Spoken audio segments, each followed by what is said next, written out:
श्री भगवान स्वधाम गमन। श्री शुक्रदेव जी कहते हैं कि परीक्षित, दारुक के चले जाने पर ब्रह्मा जी, शिव, पार्वती, इंद्र आदि लोकपाल, मरीचि आदि प्रजापति, बड़े बड़े ऋषि, मुनि, पितृ, सिद्ध, गंधर्व, विद्याधर, नाग, चारण और यक्ष, राक्षस, किन्नर, अप्सराएं तथा गरुड़ लोक के विभिन्न पक्षी अथवा मैत्री आदि ब्राह्मण भगवान श्री कृष्ण के परम धाम प्रस्थान को देखने के लिए बड़ी उत्सुकता से वहां आए और वे सभी भगवान श्री कृष्ण के जन्म और लीलाओं का गान अथवा वर्णन कर रहे थे। उनके विमानों से सारा आकाश बरसा गया और वह बड़ी भक्ति से भगवान पर पुष्पों की वर्षा कर रहे थे। और सर्वव्यापक भगवान श्री कृष्ण ने ब्रह्मा जी और उनके विभूति श्री स्वरूप देवताओं को देखकर अपने आत्मा को स्वरूप में स्थित किया और कमल के समान नेत्र बंद कर लिए। भगवान का श्री विग्रह उपासकों के ध्यान और धारणा का मंगलमय आधार और समस्त लोगों के लिए परम रमणीय आश्रय है और इसलिए उन्होंने योगियों के समान अग्नि देवता संबंधी योग धारणा के द्वारा उसको जलाया नहीं, सशरीर अपने धाम को चले गए। उस समय स्वर्ग में नगाड़े बजने लगे और आकाश से पुष्पों की वर्षा होने लगी और परीक्षित भगवान श्री कृष्ण के पीछे पीछे इस श्लोक से सत्य, धर्म और धैर्य, कीर्ति और श्री देवी भी चली गई। भगवान श्री कृष्ण की गति मन और वाणी परे हैं और तभी तो भगवान अपने धाम में प्रवेश करने लगे। तब ब्रह्मा आदि देवता भी उन्हें देख सके। इस घटना से उन्हें बड़ा ही विस्मय हुआ।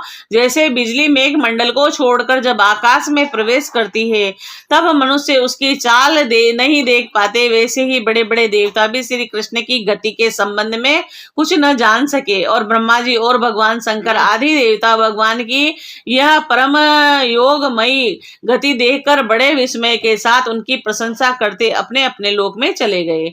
और परीक्षित, जैसे नट अनेकों प्रकार के स्वांग बनाता है परंतु रहता है वह उसी निर्लेप, वैसे ही भगवान का मनुष्य के समान जन्म लेना, लीला करना और फिर उसे संवरण कर लेना और उनकी माया विलास मात्र है और अभिनय मात्र है। वह स्वयं इस जगत की सृष्टि करके इसमें प्रवेश करके विहार करते हैं और अंत में संहार लीला करके अपने अनंत महिमामय स्वरूप में स्थित हो जाते हैं।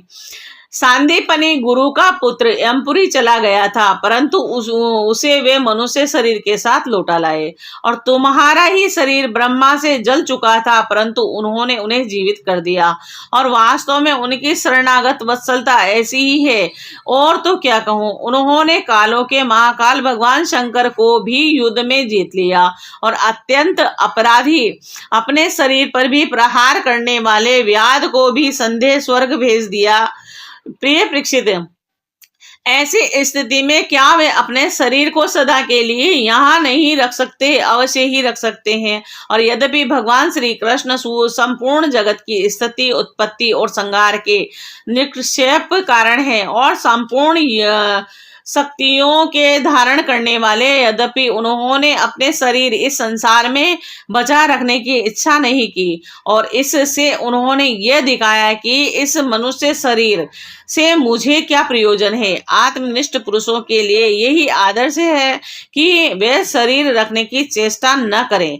जो पुरुष प्रातः काल उठकर भगवान श्री कृष्ण के परमधाम की इस कथा का एकाग्र चित्त से और भक्ति के साथ कीर्तन करेगा उसे भगवान की वही सर्वश्रेष्ठ परम पद प्राप्त होगा। इधर दारुक भगवान श्री कृष्ण से विरह से व्याकुल होकर द्वारिका आया और वसुदेव तथा उग्रसेन के चरणों पर गिर गिरकर उन्हें आंसुओं से भिगोने लगा। और परीक्षित, उसने अपने को संभालकर यदुवंशियों के विनाश का पूरा विवरण कह सुनाया। उसे सुनकर लोग बहुत ही दुखी हुए और मारे शोक के मूर्छित हो गए। भगवान श्री कृष्ण के वियोग से विहल होकर वह लोग सिर पीटते हुए वहां तुरंत पहुंचे और जहां उनके भाई बंधु निष्प्राण होकर पड़े हुए थे। देवकी, रोहिणी और वसुदेव जी अपने प्यारे पुत्र कृष्ण और बलराम को न देखकर शोक की पीड़ा से बेहोश हो गए और उन्होंने भगवत विरह से व्याकुल होकर वहीं अपने अपने प्राण छोड़ दिए। स्त्रियों ने अपने अपने पतियों के सब पहचान कर उन्हें हृदय से लगा लिया और उनके साथ चिता पर बैठकर भस्म हो गई। और बलराम जी की पत्नियां उनके शरीर को, वसुदेव जी की पत्नियां उनके शव को और भगवान की पुत्रवधें अपने अपने पतियों की लाशों को लेकर अग्नि में प्रवेश कर गई। और भगवान श्री कृष्ण की रुक्मणी आदि रानियों उनके ध्यान में मग्न होकर अग्नि में प्रविष्ट हो गई। और परीक्षित अर्जुन अपने प्रीतम और सखा भगवान श्री कृष्ण के विरह से पहले तो अत्यंत व्याकुल हो गए और फिर उन्होंने उन्हीं के गीतों युक्त उपदेशों का स्मरण करके अपने को मन को संभाला। और यदुवंश के मृत व्यक्तियों में उनको कोई पिंड देने वाला भी न था और उनका श्राद्ध अर्जुन ने क्रमशः विधि पूर्वक कराया। महाराज, भगवान के न रहने पर समुद्र ने एकमात्र भगवान श्री कृष्ण का निवास स्थान छोड़कर एक ही क्षण में सारी द्वारका डुबो दी। भगवान श्री कृष्ण वहां अभी भी सदा सर्वदा निवास करते हैं। वह स्थान स्मरण मात्र से ही सारे पाप तापों का नाश करने वाला है, सर्व मंगल लोकों को भी मंगल बनाने वाला है। प्रिय परीक्षित, पिंडदान के तदंतर बची कुची स्त्रियों और बच्चों और बूढ़ों को लेकर अर्जुन इंद्रप्रस्थ आए। वहां सबको यथा योग्य बसाकर अनिरुद्ध के पुत्र वज्र का राजाभिषेक कर दिया।